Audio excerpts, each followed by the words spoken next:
Let's say that we have 4 student loans and we're trying to make ourselves eligible for the Public Service Loan Forgiveness Program, which requires 120 months of payment before your student loans are forgiven. Now, of those 4 student loans, one of them is $50,000 and it has 20 months credit towards forgiveness. The other is $25,000, also 20 months credit. Another for $15,000, also 20 months credit. And let's say that of the $100,000 in total across these 4 loans, 10% of it is with this last little bitty loan that's $10,000, but this loan has 115 months of credit. This is probably someone who took out loans for their undergrad, took a period of time off where they started making payments toward those debts, then went back to graduate school and has these loans in separate groupings. Now they have a loan that's 5 months from getting forgiven, 115 of the 120 months that they need. But the other 3 loans in the pot have 100 months to go, and because they represent 90% of their total loan balance, they have a heavier weight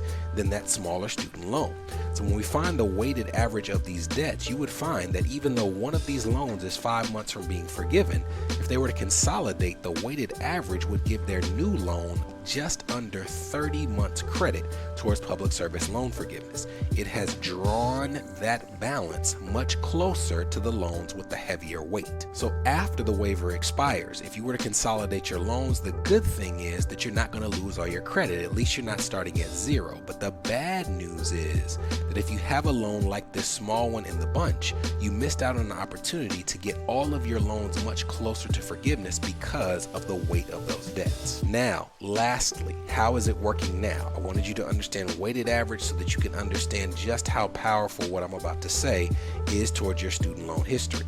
If you look at these loans during the waiver, instead of doing a weighted average, instead of wiping away your credit, the student loan servicers are going to give your entire new consolidated loan credit towards forgiveness based on the oldest loan in the bunch. So going back to our example, instead of calculating this weighted average, if we owe $100,000 across 4 student loans, and of those 4 student loans, $90,000 and 3 loans only have 20 months of credit, but $10,000 in one loan has 115, and we consolidate them together, this oldest loan is going to be the one that they use to calculate your credits, which means that even though you've barely paid on those other loans in terms of your credit towards public service loan forgiveness or income-driven repayment, just by consolidating these loans, even if you're already eligible, you would go from 20 months credit on these loans to 115 months credit overnight just because you happen to have one loan in the bunch that you took out in your undergraduate years.